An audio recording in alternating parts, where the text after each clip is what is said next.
조엘 오스틴 목사님이 쓰신 긍정의 힘이란 책에는 이런 내용의 글이 실려 있습니다. 한 척의 배가 칠흑같이 캄캄한 어둠을 헤쳐가며 항해하고 있었습니다.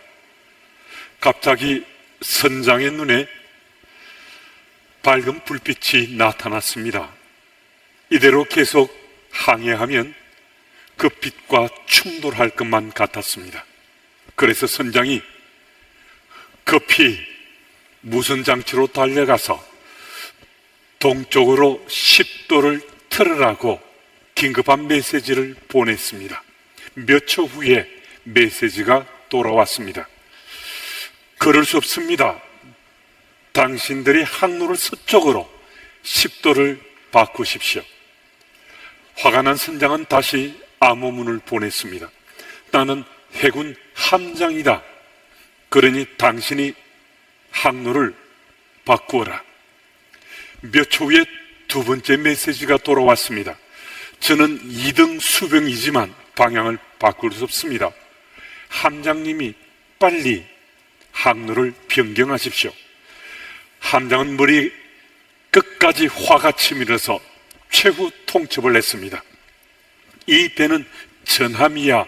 우리는 항로를 바꿀 수 없어. 그러자 다시 메시지가 돌아왔습니다. 그럼 마음대로 하십시오. 여기는 등대입니다. 우리도 이 해군 함장처럼 인생 항로를 바꿔야 될 타이밍인데 끝까지 고집을 피우는 거예요. 자기의 여러 가지 이유를, 온갖 이유를 대면서 인생 항로를 바꿀 수 없다고 거부합니다. 하지만 오늘이 바로 나의 인생의 항로가 바뀔 수 있는 기회, 나의 신앙의 항로가 바뀔 수 있는 찬스가 된다면 오늘 이 시간은 정말 내게 특별한 시간, 정말 복된 시간이라 할 수 있습니다. 우리는 때때로 나는 내 스타일로 예수를 믿고 싶어,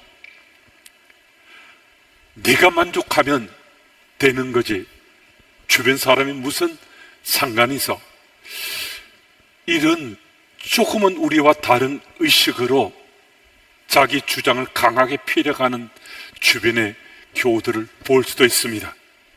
근데 만약에 이런 생각, 이런 말을 자주 밖으로 드러내는 분이 계시다면 성령님께서 이 예배 가운데 그분들을 어루만져 주셔서 하나님께서 바로 이 타이밍 속에 내 신앙의 항로, 내 인생의 항로를 바꿀 수 있도록 기회를 주신다 하는 사실이 일깨워줄 수 있는 그런 예배의 시간이 됐으면 정말 좋겠습니다.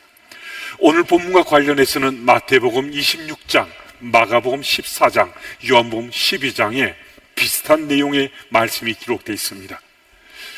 성경 기자의 관점에 따라 유사한 내용이지만은 첨삭이 되어 있는 내용들이 복음서에는 기록되어 있습니다. 우리는 오늘 누가 기자의 시각에 초점 맞추어서 오늘 말씀 본문을 따라가려고 합니다. 한 바리새인이 예수님을 식사에 초대했습니다. 다른 복음서를 보면 바리새인과 예수님은 거의 적대적 관계라 할 만큼 사이가 참 안 좋습니다. 그런데 누가 기자가 기술한 말씀은 바리새인들이 예수님께 상당히 호의적입니다. 그래서 때때로 예수님을 식사에 초대하기도 하는데 예수님께서는 바리새인들의 식사 초대에 기꺼이 응하시거든요. 오늘 본문의 말씀도 그런 케이스라고 할 수 있습니다. 아주 좋은 분위기 속에 식사 그 장면들이 주변 사람들을 기쁘게 하고 있는 것 같은데 갑자기 분위기가 샤해지는 그런 상황이 연출되게 됐습니다. 초대받지 않은 한 여인이 갑작스럽게 등장한 것입니다. 오늘 보면 37절 말씀은 이 여인이 마을 사람들이 다 알고 있는 죄인이라는 낙인이 찍힌 여인이다라고 말씀이 기록하고 있습니다. 바리새인 시몬과 죄인으로 낙인 찍힌 이 여인이 함께 만나는 그 그림은 잘 상상이 안 될 수 있는데요, 어렵다고 자기를 내세우는 바리새인과 그 동네에서는 죄인을 낙이 찍인 이 여인이 함께 만나는 장면이 그려지는 겁니다. 이런 현장이라면요, 이 여인은 당장 쫓겨나야 맞거든요. 그 사실을 우리가 잘 알고 있는데도 이 여인은 바리새인 시몬 집을 찾아갔고, 그리고 오늘 말씀은 이 여인에게 우리가 주목해야 된다라고 말씀하고 있습니다. 왜 이 여인이 바리새인 시몬 집까지 찾아왔는가? 예수를 만나길 원했습니다. 여러분, 우리가 어느 곳을 방문할 때 주변 사람들이 우리 방문을 그렇게 반기지 않을 수 있습니다. 또 내가 무엇을 하려고 할 때 그 주변 사람들이 그런 걸 꺼리낄 수 있습니다. 그런데도 우리가 결행할 때가 때때로 있습니다. 그때는요, 내가 만날 그 사람만 보이면요, 주변에 아무리 인상을 찌푸리더라도 우리는 그 사람 만나러 갑니다. 또 주변의 일을, 그게 별로 유쾌하지 못한 일이 있는데도 정말 그것이 내게 필요하면요, 그 사실을 잘 알면서도 우리는 그 일을 시도하곤 하거든요. 오늘 이 여인에게는 예수님만 보여진 거예요. 바리새인 시몬 집에 발을 옮기는 순간 자신에게 갖은 비난과 모멸과 조롱, 멸시가 쏟아질 걸 잘 알고 있는데도 이 여인은 그 모든 것을 무릅쓰고 바리새인 시몬의 집을 찾아가는 것입니다. 무엇을 말씀하는가? 이 여인에게 예수님은 자신의 구원자로 믿어진 거예요. 이 사실이 믿어지지 않았다면 이 여인은 예수님을 찾아갈 일도 없고 오늘 말씀의 주 토픽이 되는 옥합을 깨뜨릴 일도 없거든요. 이 여인은 예수님이 자신의 구원자로 믿어졌기 때문에 그분을 통해서 자신이 정말 갈망하는 자신의 생의 문제, 이 문제는 예수님만이 해결해 주실 수 있다는 그 간절한 원함을 가지고 주변에 수많은 사람들의 비난과 그 조롱과 모멸을 감내하면서 바리새인의 집을 찾아간 것입니다. 그리고 예수님을 드디어 만나게 되고 예수님 앞에 무릎 꿇고 눈물을 쏟고 있습니다. 로마서 5장 8절 말씀은 이렇게 기록되어 있습니다. 우리가 아직 죄인 되었을 때 그리스도께서 우리를 위하여 죽으심으로 하나님께서 우리에게 대한 자기의 사랑 확증하셨느니라. 우리가 의인 되었을 때 주께서 우리를 찾아오신 것이 아니고요, 우리가 죄인인 상태에 이 땅에 꾸역꾸역 살고 있는데 주께서 우리를 찾아오셨다는 거예요. 이 여인이 예수님을 찾아간 것 같지만은 오늘 본문의 정황을 보면요, 예수께서 이 여인을 만나러 오신 것 같아요. 자신이 죄인됨을 너무나 잘 알고 있는 이 여인이 예수님 앞에 선 거거든요. 그래서 지금 무릎을 꿇은 겁니다. 여러분, 오늘 예배 자리에 어떻게 오셨습니까? 어떤 마음으로 오셨습니까? 오늘 말씀은 우리에게 이 여인처럼 하면 된다라고 우리에게 말씀하거든요. 여러분, 어떤 이유로, 어떤 원함과 어떤 갈망을 가지고 오셨는지 그 소망에 대해서는 저는 알 길 없지만은 오늘 말씀은 우리 보고 이 여인처럼 하면 된다라고 우리에게 지금 말씀하고 계신 거거든요. 우리도 이 여인처럼 지워지지 않는 죄의 문제로 고통받고 어쩌면 절망하고 살고 있을지도 모릅니다. 이 죄의 문제는 정말 해법이 없는 거예요. 나는 구제받을 수 없는 인생이다 하고 생각될 정도로 이 죄의 문제는 나를 너무 고통스럽게 하는 거예요. 그런데 이 문제는 일상 속에 나를 너무 힘들게 하는데 오늘 이 여인처럼 우리도 주를 찾고 주님 앞에 무릎 꿇고 우리의 삶을 맡기면요, 오늘 본문에서 주께서 말씀하시는 이 말씀이 바로 내게 주신 말씀, 바리새인 집에 예수께서 찾아가신 것이 이 여인을 위한 것인 것처럼 오늘 이 예배가 우리 앞에 열려진 것이 바로 나를 위한 것이다 라는 이 사실이 우리에게 믿어질 수 있습니다. 오늘 말씀은 성경 신구의 66권이 관통하면서 일관되게 말씀하신 그 말씀을 또 한 번 더 우리에게 말씀해 주십니다. 다가오는 하나님 은혜는 그 은혜를 우리 끝까지 소망하며 그 은혜를 우리가 받고자 열망해야 된다는 거예요. 여러분, 주께서 우리에게 주시고자 하는 은혜가 우리에게 느껴지면요, 우리가 소망하면 그가 누구든 그 은혜를 체험하고 누릴 수 있다는 거예요. 여러분, 주께서 우리에게 베푸신 은혜가 우리 주변에 이미 다가와 있다는 걸 여러분 느끼십니까? 여러분, 오늘 여러분과 제가 우리 믿음의 삶 가운데 열매가 맺어지는데요, 이 열매가 맺어지는 것은 믿음의 스포트스인 주의 은혜가 있기 때문이에요. 주의 은혜가 우리를 어루만져 주시고 타쳐 주시니까 그 은혜로 인해서 우리 믿음의 삶의 열매가 맺혀지는 거거든요. 그리고 오늘 이 시간 주의 은혜가 스포트스가 돼서 우리를 어루만져 주시니까 우리 믿음의 삶의 열매가 맺혀진다는 거잖아요. 여러분, 이 사실이 믿어지면 오늘 주께서 오늘 말씀을 통해서 이 여인처럼 하라고, 제가 이미 말씀드린 것처럼 이 여인처럼 우리가 하면 오늘 우리 인생의 항로가 바뀌는 놀라운 역사가 일어날 수 있다는 것입니다. 이 여인이 왜 예수를 찾아왔는가 하는 것입니다. 여러분, 말씀은요 분명하게 기록하고 있어요. 옥합을 깨뜨리려고 이 여인이 예수를 찾아왔다고 말씀합니다. 옥합을 깨뜨린 이런 마음 가진 이 여인이 충동적으로 이 옥합을 깨뜨리는 거 그거 아니잖아요. 우리 다 알 수 있어요. 이 여인은 바리새인 시몬의 집을 찾아 나설 때 예수님께 옥합을 깨뜨려 이 향유를 부으려고 작정하고 마음으로 준비하고 또 준비해서 길 나선 거거든요. 오늘 본문과 병행 구절인 요한복음 12장 4절 5절 말씀은 우리 같이 읽겠습니다. 우리 함께요. 제자 중 하나로서 예수를 잡아줄 가롯 유다가 말하되 이 향유를 어찌하여 300데나리온에 팔아 가난한 자들에게 주지 아니하였느냐 하니. 아멘. 한 데나리온은 우리가 잘 아는 것처럼 노동자가 하루 종일 일했을 때 받을 수 있는 임금입니다. 300데나리온에 해당된다면 거의 연봉에 해당될 만한 고가의 옥합이라는 거잖아요. 그런데 이 여인은 이 고가의 옥합을 깨뜨리려고 예수를 찾아온 거거든요.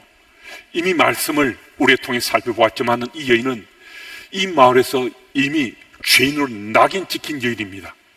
완전히 지금 소외된 삶을 살고 있어요. 그럼 이 여인이 이 옥합을 준비했다는 것은 어쩌면 자기 전 재산을 팔았을 수도 있습니다. 자기 삶의 전부가 바로 이 옥합일 수 있습니다. 그런데 이 여인이 이 옥합을 깨뜨리고 예수님을 찾아왔다면 무슨 얘기입니까? 자기 마음을 온전히 주님께 드리고자 자신이 준비한 물질의 옥합을 뛰어넘는 마음의 옥합을 깨뜨리려고 이 여인이 찾은 것이 틀림없잖아요. 그렇지 않았다면 그런 비난, 모멸, 멸시를 무릅쓰고 고가의 그 옥합을 깨뜨리고자 주를 찾았을 리가 없잖아요. 여러분, 그래서 이 옥합은 물질적인 가치를 뛰어넘는 이 여인의 삶이 담긴 그녀의 마음, 그녀의 온 마음이다 하고 말씀을 통해 우리는 느끼고 이해할 수 있습니다. 여러분, 오늘 이 자리에 함께한 우리들도 예수님이 나의 구원자 되심을 믿는 사람들입니다. 우리 가운데 소수를 제하고는요, 믿음의 삶을 살면서 우리들도 주를 위해서 옥합을 깨뜨리고 싶은 마음이 있어서 옥합을 준비해요. 아마 우리 가운데 상당수가 그 옥합을 잘 준비했을 수도 있습니다. 물질적인 옥합도 해당될 수 있고요, 마음의 옥합을 준비했을 수도 있습니다. 그런데 주께서는 물질적인 옥합보다도 마음의 옥합을 깨뜨리는 것을 더 좋아하시고 우리를 칭찬해 주세요. 그런데 여러분, 우리는 이미 마음의 옥합들을 다 준비한 사람이라 할 수 있는데 우리들은 한 가지 문제에 항상 부딪히게 돼요. 이 옥합을 준비하는 것까지는 다 잘해요. 근데 무엇이 생의 문제인가? 여러분과 저의 생의 문제는요, 이 옥합을 깨뜨릴 준비까지는 잘했는데 옥합을 깨뜨리지를 못한다는 거예요. 깨뜨리지 못한다는 그 표현보다도 더 정확한 표현은 옥합을 깨뜨리지 않는다는 거예요. 준비까지는 잘 하는데 옥합을 깨뜨리지 않는다는 거예요. 여러분, 우리 마음밭에 나는 이젠 내 인생의 시간들을 주를 위해서 헌신해야지.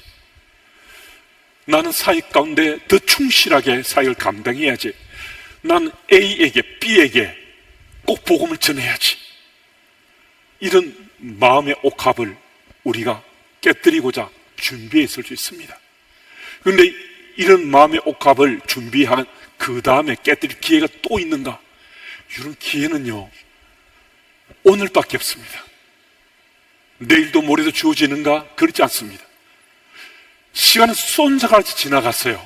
우리가 어느 순간 보면 주님 앞에 서게 되거든요. 여러분, 이것은요, 나이 순으로 환산되는 것이 아닙니다. 젊은 청년이든 장년이든 노년이든 나이가 문제가 아니라 주님 앞에 서는 순서가 문제가 되는 겁니다. 이 자리에 함께 우리들은 순서가 정해진 사람은 아무도 없습니다. 그런데 주께서 부르시면 순서가 정해집니다. 아무리 옥합을 깨뜨릴 준비를 잘 했다 하더라도 결행하지 않으면요, 가치도 없고 소용도 없고 의미도 없습니다. 여러분, 그래서 지혜로운 사람은 옥합을 깨뜨릴 준비를 했으면 바로 이 타이밍 속에 옥합을 깨뜨립니다. 옥합을 깨뜨려 향유를 주께 여인이 붓는 것처럼 우리도 옥합을 깨뜨려 우리가 행할 바를 행하는 주의 백성으로 우리가 살아낸다는 거거든요. 그래서 여러분, 우리 옥합을 깨뜨릴 이 타이밍, 이미 준비한 옥합 깨뜨릴 타이밍을 놓치지 마시고 옥합을 꼭 깨뜨리는, 여러분이 마음의 옥합을 준비하셨다면 그 옥합을 꼭 깨뜨리시는 여러분들이 다 되시기를 소망합니다. 아멘. 그리고 오늘 말씀을 보면 41절 이하에는 이 여인의 죄의 용서의 문제를 다루고 있는데요, 사실 이 여인은 예수를 찾아왔을 때 성경이 우리에게 아주 분명하게 보여주고 있는 것처럼 죄의 문제를 가지고 이 여인을 찾아왔습니다. 그런데 이 여인은 예수님께 나의 죄를 용서해 달라거나 주님께 메어 달려서 이 죄가 해결되지 않으면 나 못 삽니다, 이렇게 메어 달리지도 않습니다. 근데 예수님께서는요, 왜 이 여인이 옥합을 깨뜨리면서 향유를 자신이 붓고 그리고 주를 찾아왔는지 그 속마음을 단번에 알아챘습니다. 이 여인은 가슴을 치는 상처가 있는데 이 문제가 해결되지 않는 거예요. 자신에게 있는 것으로는 이 죄의 문제를 도저히 해결할 수 없는 거예요. 오직 예수님만이 이 죄의 문제를 용서해 주시고 해결하실 분인 줄 알고서 주를 찾아왔는데요, 주께서 바로 이 여인의 마음을 단번에 읽으신 거거든요.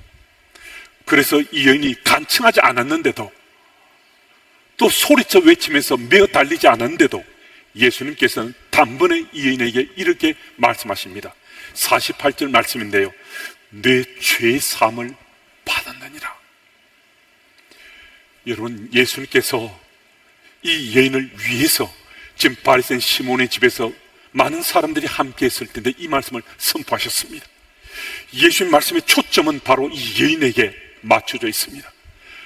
여러분, 오늘 이 예배가 나를 위해서 준비된 예배다라고 여러분 믿으십니까? 오늘 이 예배의 시간도 찬양대원들의 찬양, 우리 주 오케스트라의 연주, 기도자의 기도, 설교자의 설교, 오늘 예배에 참석한 온 회중, 모든 회중, 모든 분들도 딱 한 사람, 나를 위해서 준비하셨다라는 사실을 여러분 믿어지십니까? 여러분, 이 사실이 믿어지시면요, 여러분은 주님 앞에 간절히 구해야 됩니다.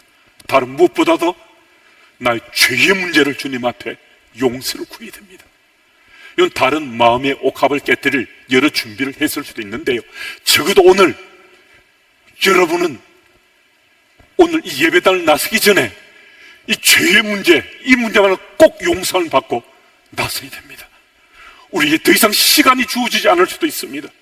오늘 이 시간만 나의 죄의 문제가 깨끗하게 해결함 받을 수 있도록 주께서 나를 위해서 이 예배 시간을, 나를 위해서 찬양대를, 나를 위해서 설교자를, 나를 위해서 온 회중들을 다 이 예배의 자리에 부르셔서 주셨습니다. 여러분, 아직도 해결하지 못한 그 죄의 문제, 오늘 내 마음에 주께 정말 용서해 주십시오라고 간절히 구하고 싶을 이 마음의 준비는 다 했는데, 정말 간절한 심령으로 이 여인이 자신의 삶을 다 바쳐서 이 옥합을 깨뜨려 향유를 주께 부은 것처럼 내 삶을 걸고 죄의 용서를 주님께 간절히 구할 바로 그때가 바로 오늘 일어나는 이 사실이 우리 모두에게 꼭 믿어졌으면 좋겠습니다. 여러분, 그래서 그 죄의 용서함을 체험하고 오늘 이 예배당을 빠져나갈 수 있는 여러분들이 다 되시기 바랍니다. 여러분, 우리가 한 가지를 더 좀 기억하고 말씀을 좀 마무리했으면 좋겠는데요, 용서함 받았다는 게 믿어지면요, 우리 용서할 수 있습니다. 주께서 나의 그 지독한 죄, 씻을 수 없다 생각된데 나의 그 씻을 수 없다 생각된 그 죄를 용서해 주신 그 용서받은 그 은혜가 내게 있으면요, 우리 세상 속에 나와 관계를 맺거나 이런저런 여러 가지 불협화음으로 불편한 상황 속에 관계를 맺은 분이 있다면요, 용서할 수 있습니다. 내가 용서하지 못하는 여러 가지 이유가 있겠지만은 정말 나의 죄가 깨끗하게 사함받았다 하는 이 사실이 믿어지면요, 내게 손해를 끼치고 상처를 준 그 사람, 여러분, 용서할 수 있습니다. 아직까지 못하셨다면 오늘 이 예배 가운데 그 나를 용서하신 주의 용서하심을 체험하고 그 사람을 용서함으로 그리스도인 살아가는 주님 주신 기쁨, 행복을 누릴 수 있는 우리 모두가 다 됐으면 참 좋겠습니다. 주의 은혜로 용서를 체험한 사람은 예수님 때문에 인생 행로가 바뀌게 되는 거거든요. 세상 사람은 무엇이 될 것인가, 무엇을 이룰 것인가 초점 맞추어서 그게 자신의 인생의 핵심 가치라 믿고 실험하며 살고 있습니다. 그런데 우리는 왜 되려고 하는가, 왜 그것을 이루려 하는가, 여기에 초점 맞춰서 그것을 우리 생의 소중한 가치로 삼고 우리 살자는 거거든요. 그래서 왜 되려고 하는지, 왜 이루려고 하는지, 왜 그런 삶을 살고자 하는지 보다 분명하게 나의 삶의 타겟을, 나의 목표를 분명히 하면서 하나님 나라 백성으로 우리가 살고 있다면 우리 인생 항로가 바뀌었다는 사실을 우리는 아주 분명하게 자기 확인하고 깨닫고 살아갈 수 있습니다. 여러분, 이 사실을 믿으시고 왜 그런 사람이 되려고 하는지, 왜 그런 일을 이루고 하는지, 왜 그런 삶을 살려고 하는지, 무엇이 아닌 Y의 삶을 살아낼 수 있는 여러분과 제가 될 수 있기를 예수님 이름으로 축복합니다.